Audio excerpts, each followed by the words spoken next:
And welcome to the new episode of the Acme's Funniest Person podcast, the contest where we talk about an amateur contest that's been going on for more than 30 years and has seen some of the best comics in the country come out of it. And today we're talking to Acme's current reigning funniest person in the Twin Cities, Andy Duong. Thanks for having me. There you go. I always like, because I'm a little too high energy, and I always like a deadpan. It's like, hey. It's like, well, I really built that up, didn't I? Yeah, so you're the current funniest person. Yeah. For another, you got another, actually several months left. Yeah, because it usually ends in like September. Yeah, I mean, people will be vying for the crown. Yeah. You can't really defend it, unfortunately, Yeah, right? unfortunately It doesn't really not. work that way. I was thinking about signing up again. Sure. I'm sure somebody's wanted to. So you are the most recent winner of the contest, and we'll get to that momentarily. But first, it occurred to me, I've never really talked to you about how you kind of got into stand-up in general. Yeah, I mean, I feel like I just watched a lot of stand-up growing up with my dad. Like, my parents were foreign, so like for some reason. From where? From Vietnam. No, I was kind of okay. And my parents were foreign. They just like really. My dad just loved like comedy, but he didn't really understand it. He just like. Interesting. He couldn't understand like the words behind it, but he understand like the animation on stage and whatnot. Sure. So we would watch that growing up, and that's kind of the thing we bonded over. So I just kind of, I don't know, ran with it, I guess. Did he favor kind of like more physical comedians because of that? Yeah, physical comedians are just like loud in general. Yeah, like Jim Carrey. Like, have you ever seen Jim Carrey yeah, stand he loves up? it. Yeah. Because his stand up, even if you don't know what he's saying exactly, it's still pretty funny. Yeah, like, exactly. He's a madman. Yeah. So that's kind of what like we grew up watching, and then.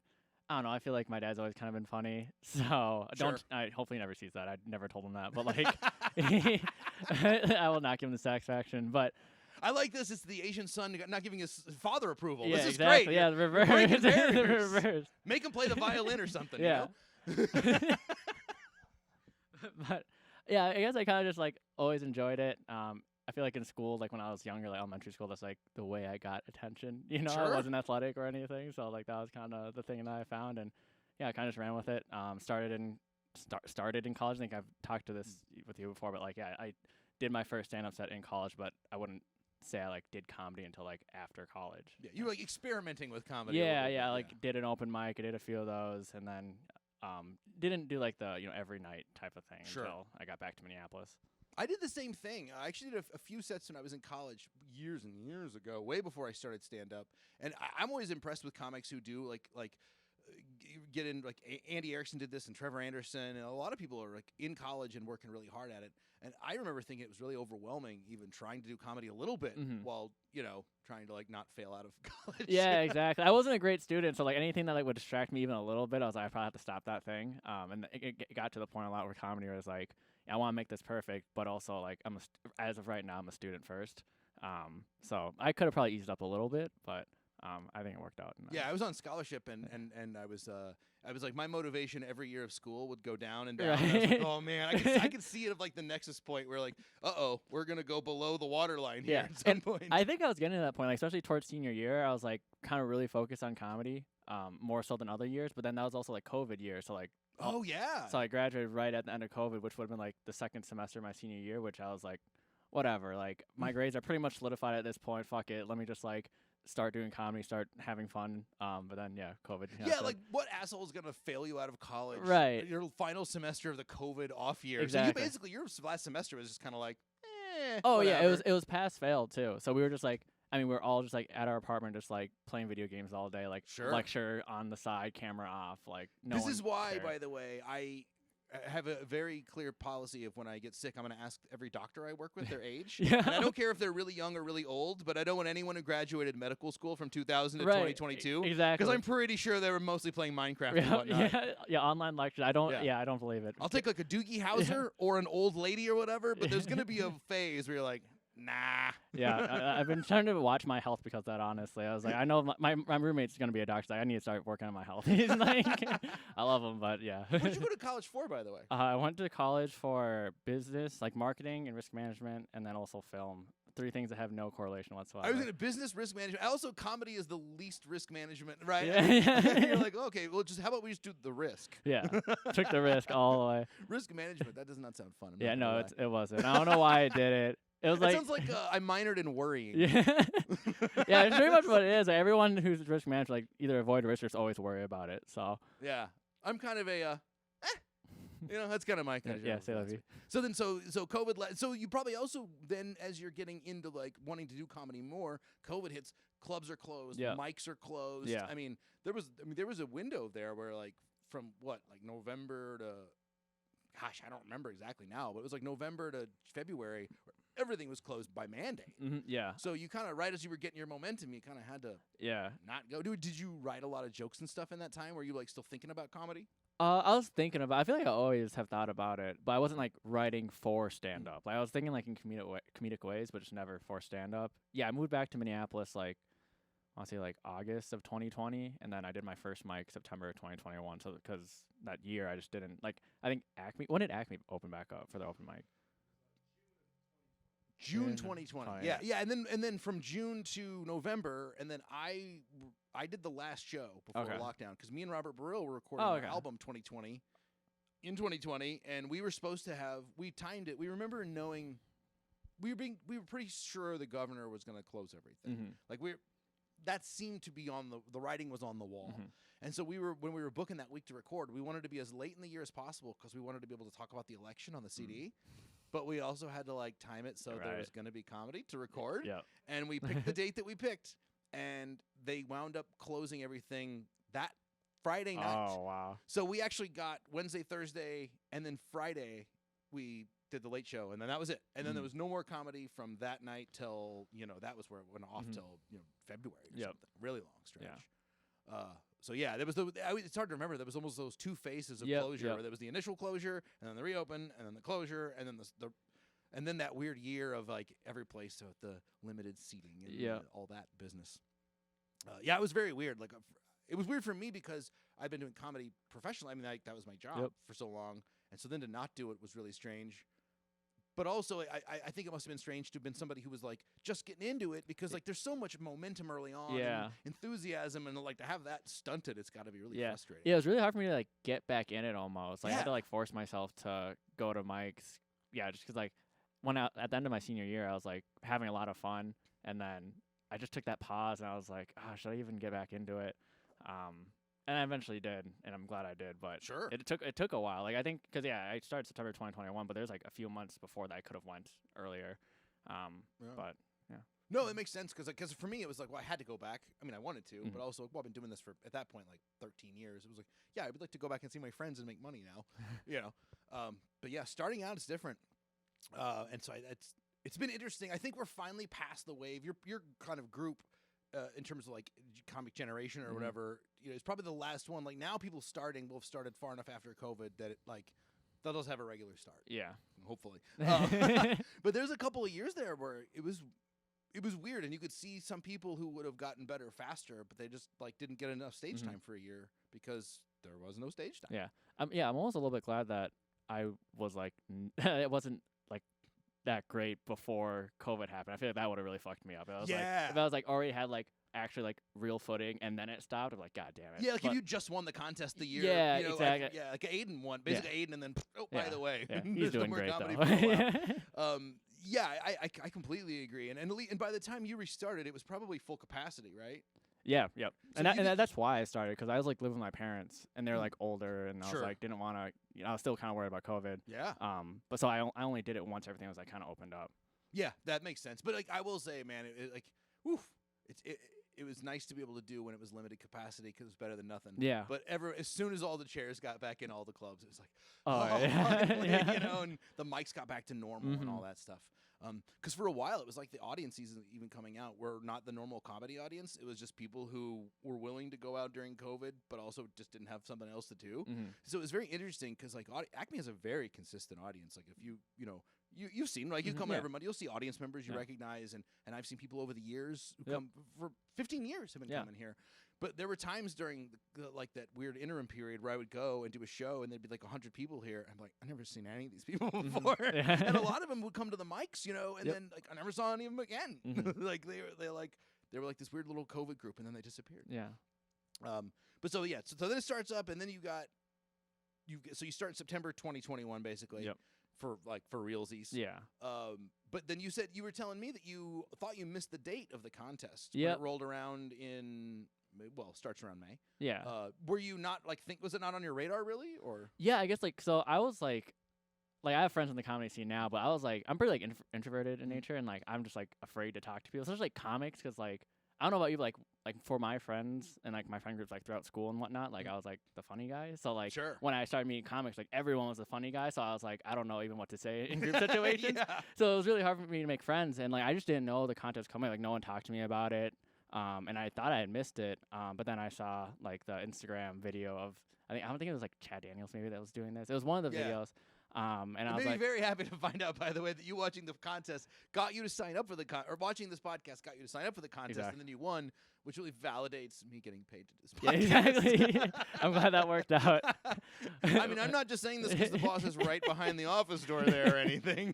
That was a nice little plug there, but But yeah. really, and you know, I'll tell you this though, something I really, and you'll know what I mean by this. People like you more because you didn't talk a lot early.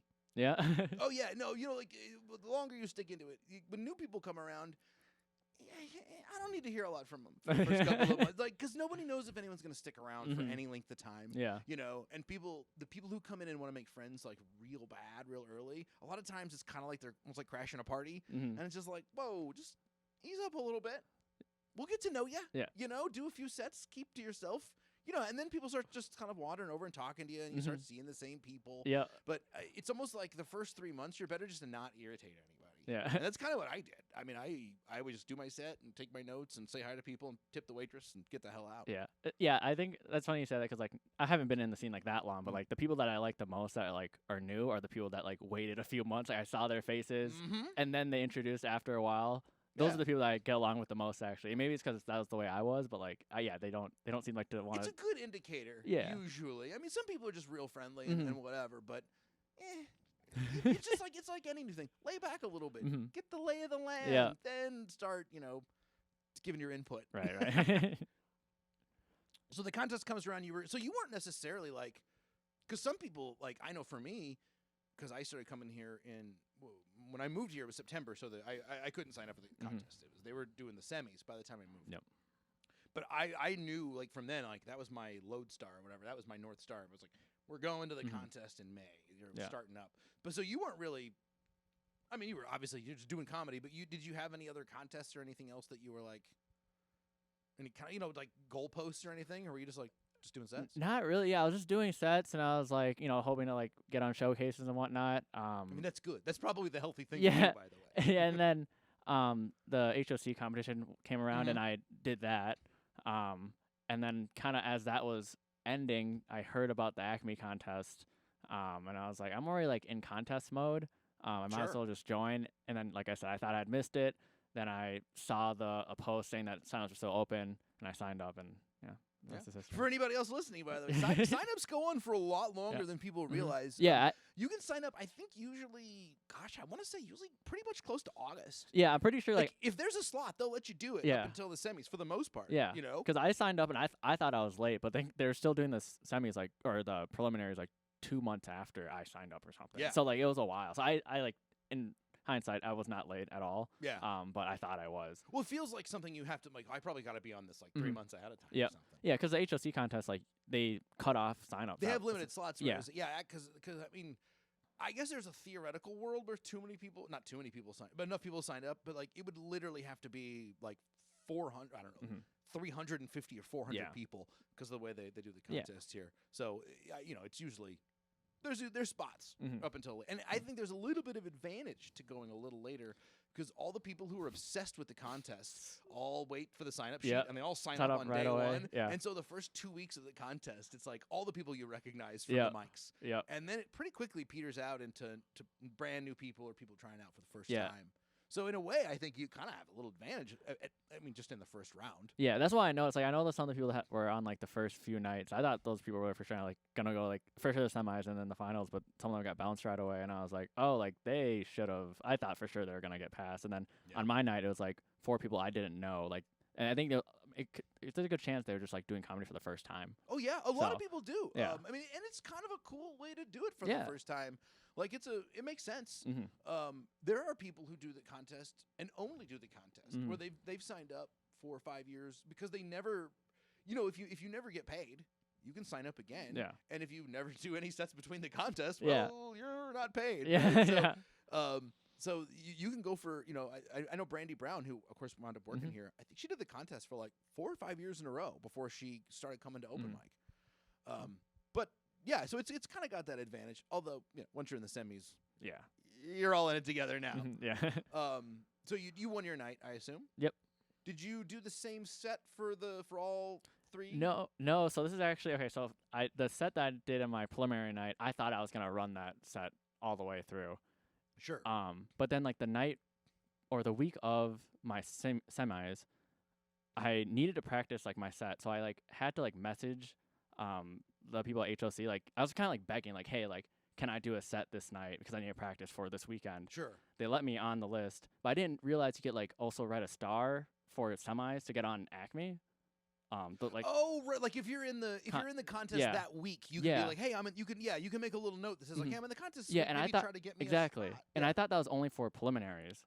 But sure. So I got to HOC, and then someone texted me. He's like, "Hey, are you gonna sign up at Acme night? There's like 12 stars." And I was like, she texted me at like 6:58. Yeah, there's no Yeah. way for you to like get on the list. Yeah, At that well, point. no, I had her sign me up. Oh, sure. And I was like, oh shit, like maybe I will get a spot. And I was like, didn't know if everyone that signed up would get a spot because there's only so many spots on the list. Right. And the list came out late that day, of course. And I'm at Mall of America, like waiting on this fucking list. And then she's like, you're on. And I was like, okay, now I gotta leave. I had to tell. It was a guest MC. It wasn't the person I messaged, luckily.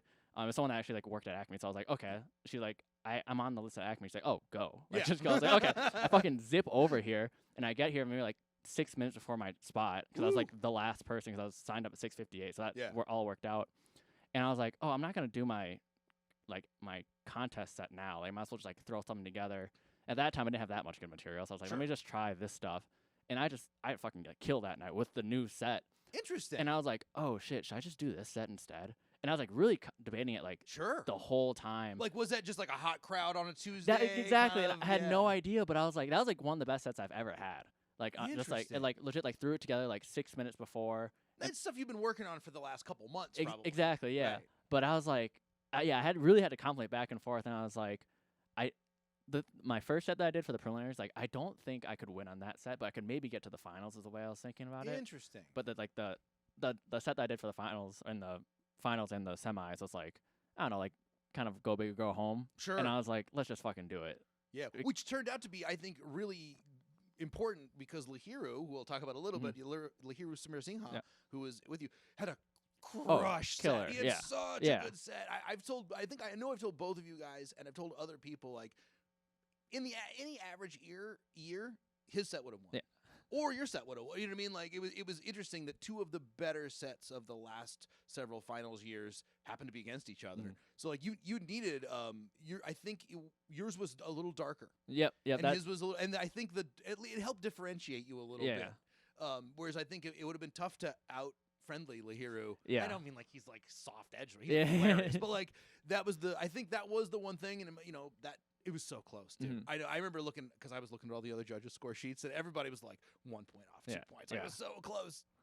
So I think you're right that if you would have tried to play it safe, I think that might have been the difference between first and second. Yeah, and that like made me validates why I did like that set. But like, I was like, it was a darker set. And I was like, I don't know if they're gonna like it, but like, this is the only way I could win probably, because the other stuff was like, I think it was like fine, but it wasn't like.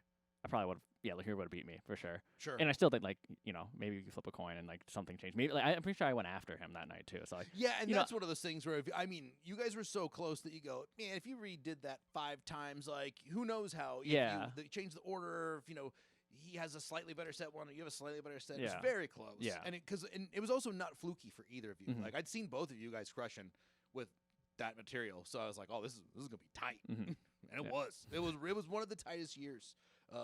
Now the year I was in the contest, there was literally 1 point difference between first and second out of like 12 judges. It was wild, and I was not first or second. Who won it in your year? John Conroy won it in my year. Okay, who's on this season of the podcast as well. But yeah, that was tight. But that's interesting. Also, the other advice I give to people, which is it's totally okay to do the same set all 3 times, because you're gonna have different judges. Yeah, and so no one's gonna be like, look at this girl repeating 2 jokes. Like no one will even notice. It's fine. But if you're doing like what you were doing, which is working hard, you were doing a lot of mics. You know, especially if you do your first set early June or something like that. You know, by the time you get to September, there's a decent chance you've written a couple new jokes that are much better than those. Yep, so, like, exactly. if you write a better joke, by all means, put the better joke in. It should just be your best 3 minutes. Yep, and that's essentially what happened. And also, like my old, like the stuff I did for the preliminaries, I like almost like got bored of it by the time I was like I was practicing it so much before the contest, and then I ended up doing a new set anyways. But I was like, I don't know, I feel like the way I was like performing on stage, like it got to the point where I was like, I think I might need to just. I think that was like the differentiating factor when I was deciding between the two sets. I was like, I feel like I'm having more fun with like the dark stuff anyways. And so probably why you got such a good reaction. Yeah. You know, comparatively, because I remember there was a joke that I still do now, but it was one of my bigger jokes, and it just stopped working for a while. It really, I mean, like weirdly went from like applause break joke to like not even hardly getting a laugh. And I asked my friend James Irvin Berry, very good comic, and he goes, "Man, you don't like that joke anymore." And I was like, he's like, I'm watching it. It's like you start telling that joke, and you look like you're being forced to tell it at gunpoint, you know. And so then I just like tried to remind myself how he told it, and he was right. Like it perked right back up for like there was like a month where this joke just ate shit everywhere. But I think I was literally like, well, my wife's a bad driver, you know. I think it was like I was like pouting while I told it, which is like very stupid. But you know, I can be stupid. So yeah, it was your contest night, very tight. It's good. It was good contest night. I mean, I don't remember who was like third and fourth because you guys were, I thought, real clearly 1 and 2. But it wasn't like the other people were weak either. It was I remember thinking it was a real solid 5. Yeah. And you won. Were you surprised? That I won? Yeah. I thought Lahira was gonna win. Yeah. Like throughout, like when I saw the semifinal list, I didn't know who all did like the contest in whole. But once the 25 for the semis came out, I like looked at the names. I was like, yeah, I think Lahira's gonna win this. Because and I like me and him are friends, and I like it's weird. Like he's like my age, I feel like. But I looked up to him, like I still do. He's been like doing comedy a couple years longer than you. Yeah, like so I looked up to him, and I was like, yeah, like he's gonna win. And honestly, like I think it probably helped out that like it's only like 3 minutes, you know. Oh, absolutely. Like, so, I mean, you know, and it's true. If that had been a 7-minute set, yeah, he would probably would have crushed because me. he has more. Yeah, he would have crushed me. But you know, that's I've heard people say that, and I asked years ago before. I just out of curiosity, I asked Lewis about that one time. Like, you know, a lot of contests they start at 3, but then they go to 5 or 7. Well, you know, have you ever thought about moving that up? And he said, well, no, it's an amateur contest. The whole point of the contest is it's supposed to be for people who haven't been paid and they're amateur. And so in 3 minutes, it's kind of an equalizer. Yeah. Like in 10 minutes, it's only going to matter if you've done this a bunch because any amateur, like they're going to run out of steam. It's going to get like it could get ugly. You know, like people could really run through. But 3 minutes, you never know in 3 minutes. Somebody comes up with one really, really good long bit, you know, that'll fill the time and they'll win. But I think that I like that because it like, yeah, it's an amateur contest. It's not about who can do 15. That's for later. You know, that's for the hiring process. But the contest is just what's the potential? It's almost like a gauge of potential to some degree. Yeah. Because, you know, some people do great in the contest and never show back up again. Some like Tommy Ryman never made it past I don't know if he ever made it to the semis. If he did, he never made it past the semis. Like Tommy Ryman had a very bad time in the contest. Some really great comics have just gotten massacred in the contest. So it's not, you know, it's not the be all end all. Yeah, it's funny because like, yeah, like when I was signing up for the contest, like pretty much my main reason to sign up was just like to get that one like 3-minute slot like the week before for the you get a open free mic. spot basically. Yeah, and that's like pretty much why I did. Like, because I signed up my first time I used my star was like when I was in college back from winter break. Sure. So like, there's no reason why they'd ever remember me, and like, I felt I wasn't gonna write a star again. Like after I really started doing comedy. Never do that. I always tell people I was like, oh, they keep a record of the stars. Yeah. So I never did it, but like I kept on going. I was like, I never was getting time because like I don't know, maybe I just wasn't remembered. It was like when I was like first started doing it. So that's why I started. Like that's why I did the contest. But then I had no intention of like. I mean, I would have liked to win, but I didn't think I could because I hear all these like comics that I know, like Tommy Ryman, like all these other people that like didn't win, and the people that have won in the past. I was like, I'm not as funny as them. But then I also like didn't really realize it's like that's when they were amateurs. Yeah, you know? they weren't all that funny then. They were just getting funny for the most part, you know. But it is easy to like forget that like everybody. And I've been around long enough now that I've seen people who were like terrible when they started become fantastic, and I've seen people who start hot, you know, and you're like, oh, that guy or that girl, they're gonna be good, and then they kind of fizzle. So you never know about that. But I always tell people that too. Sign up if you can do the contest. If you're eligible and you want to do time, just sign up for the free open mic spot. If nothing else, you'll have one night that you know for sure you're gonna get on. Like that's pretty cool. Yeah. And then even if you just get to the semis, decent chance you get to do it again. Yeah. Awesome, right? Yeah. So it's worth it for that. Yeah, it's like the guaranteed stage time at here of all it's like it's like pretty, like that's like in itself should be enough for people to do the contest if you can. So Right, and of course which is great. There's no fee to enter, which I love. Like contests with fees are very irritating. It's like it's free. You're not risking anything. Yeah. In fact, you get free tickets for your friends. Yep. Like it's all positive. There's Yeah. really no downside to doing it. So I always tell people like I've always wanted to try it. Like, well, here's a good chance to try it in front of like a real crowd, Yeah. and a real show. You get to do like a Wednesday, a Thursday, a Friday. Yeah. Like it's cool. Yeah, it was cool because I got to meet some of the headliners that came in too. Like even that was just like, the contest nights they're fun. There's people in the audience that like sometimes they're there for you. My friends came to all 3 of the nights. Yeah, just like a fun environment. Even like I would have had a great time even if I didn't win. So it was like I don't regret it at all. So I had a great time. And I got my ass kicked. Yeah. I got 4th, and I was like, I got hockey tickets. This is pretty good. Oh yeah, so the other prizes were great too. I kind of wanted Sam got like 4 like wild tickets. That's what I got. Yeah, and they're like good seats. I'm pretty sure. Club level, baby. Yeah. We had food. And I Yeah. had a nice time at the wild game. Yeah. I Brought was my like, friends damn, in. I kind of wanted that, but Oh, you had to Yeah. win Yeah. just $1,000. So after you won, did that? I mean, you were already taking it pretty seriously at that point. I mean, you were doing a lot of sets. I'd seen you around a bunch. But did that kind of add a little? Did that make you a little more serious, or a little more dedicated, or more like, oh, I can do this? Yeah, I think that's exactly what it was. I think like the biggest like positive of the contest was like it kind of validated like my feelings and like the amount of time I spent towards comedy because I've done contests before and I like get bounced in the first round and then I would have bad sets on certain nights and just like open mics and whatnot and I was like, damn, am I funny? I don't have no idea. And the contest like helped validate that for me more so. Like I didn't feel like I was like wasting my time at all. And it kind of was like, oh, like maybe I can do this if I put the time into it, So I felt like it was like more on me to like give it a shot. So yeah, that's like it is an amateur contest, but it's literally hundreds of people, and it's 3 nights. So a 3-night contest, you can win your night on a fluke. You can't win the contest on a fluke. You had to have 3 good sets, and because like I said with Hero and there was, and I know in the semis I forget who, but there was a few more names in the semis of very funny people that I knew. So it's like, yeah, you got to be good. And so yeah, after that it is kind of proof. You're like, well, plus it's like I got $1,000. Like it takes a lot of people years before they get a check for $1,000 for telling jokes. So it's like that's pretty cool. Like that's literal value, right? yeah, there. exactly. So it's because since then, I mean, you're out all the time. Yeah, I see all everywhere. Yeah, I feel like it was like I jokingly tell my girlfriend like I was like because before the contest I was like hitting mics and I like felt guilty and not like after I was like, well, I got the contest under my belt, like I feel like I'm doing something. She's like, yeah, whatever. She's like, just go.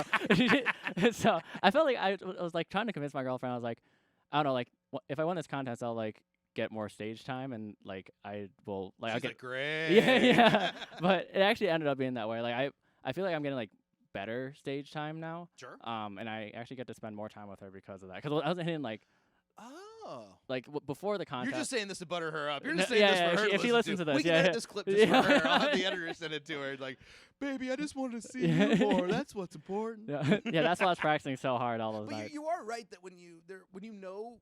I think people don't realize how much your first year of comedy is actually not getting stage time. Yeah. Where it's like, oh, you have to sign up because you don't know when you're going to get it. But like, I would go out 5 times a week and probably get up 2 to 3 times a week. Because I would come here, I would not get on here. I got on here maybe 1 of every 5 times, when I first started. So yeah, it's a lot of legwork, kind of for just hanging out. Yeah. But when you know you're going to get on, that's at least now. I mean, I've been around forever. Now that I'm kind of a dinosaur and people feel guilty not to put me on shows, I go, okay, I'm doing Monday, Wednesday, and Thursday open mics and have a paid show on Saturday. Like, I don't need to go fishing for extra stage time on those nights between if I don't want to. Yeah.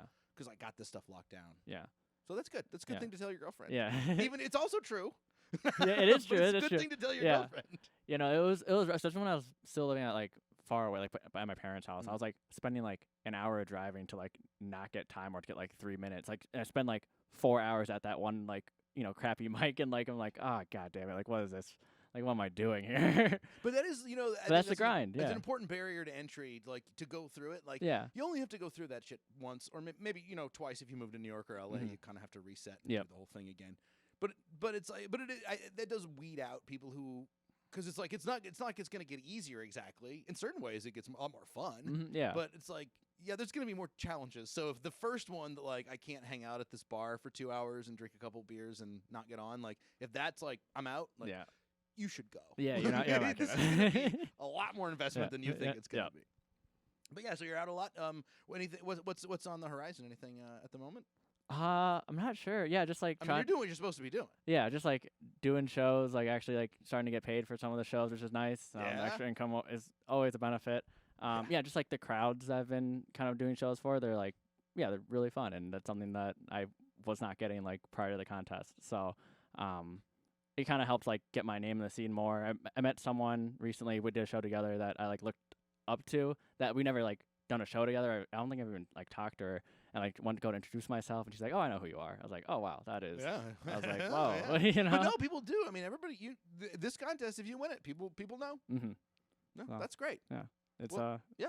Thanks for coming to talk to us about the contest. Yeah. And are you gonna? I assume are you gonna come out and see the? You're gonna come out and watch the finals, see who wins the next one. Oh yeah, for sure. I have some friends that I'm rooting for in the comedy scene that hopefully. Yeah. It's fun once you've. Even I didn't even win, but even once you've done it, it's way fun to just come and like watch it as just a fun. Because then the pressure, like, there's no pressure. Yeah, like, exactly. I can't enter again. Yeah. You know, even though I would like to win. Yeah. But no, so yeah, come. I'll be here. I'll probably be here judging the contest. So we'll see who's the 2023 funniest person is. But for now, reigning champion, Andy Duong. Thanks for coming out, man. Thanks for having me. Yeah, thanks, Ross.